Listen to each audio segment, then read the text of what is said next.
আচ্ছা আপু কেমন আছেন? আলহামদুলিল্লাহ ভালো। আচ্ছা আলহামদুলিল্লাহ। আপনাকে 5টা কোশ্চেন করা হবো, 3টি প্রশ্ন অ্যান্সার, তাহলে আপনি আকর্ষণীয় পরিস্থানে প্রস্তুত আছেন? আচ্ছা যাও, কোন সাগরে পানি নেই? হুম, পারলাম না ভাইয়া। একটু ভেবে চিন্তে বলুন। আচ্ছা, আকাশ থেকে পড়ল পড়ল ফল, ফলের ভিতর শুধুই পানি, ডাব। সেটা কিনা বলো? কারণ গাছের উপরেই থাকে, তাহলে আকাশের উপরের মতোই বোঝানো যায়। একদম রাইট অ্যান্সার। আচ্ছা, ডাব না খেলে কি হয়?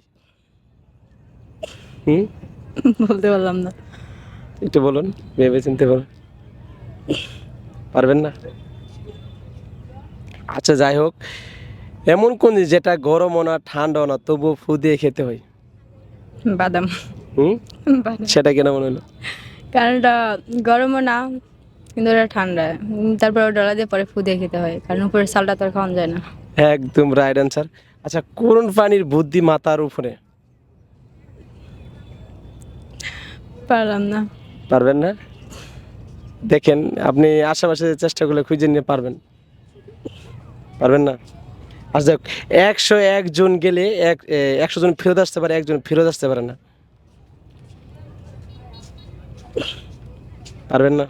না, একটু দেখেন, পারলাম না। এটা আমাদের সাথে রিলেটিভ আছে।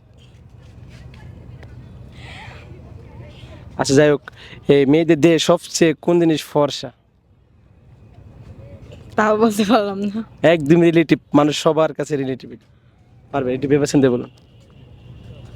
পারলাম না। পারবেন না? আচ্ছা, লিপস্টিক কি দিয়ে তৈরি হয়? জানি না। পারবেন না?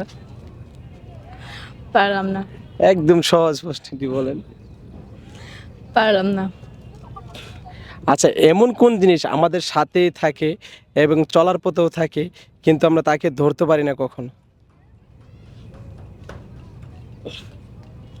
কিন্তু দেখবেন, কিন্তু ধরতে পারবেন না। পারবেন না? একটু ভেবে চিন্তে বলুন।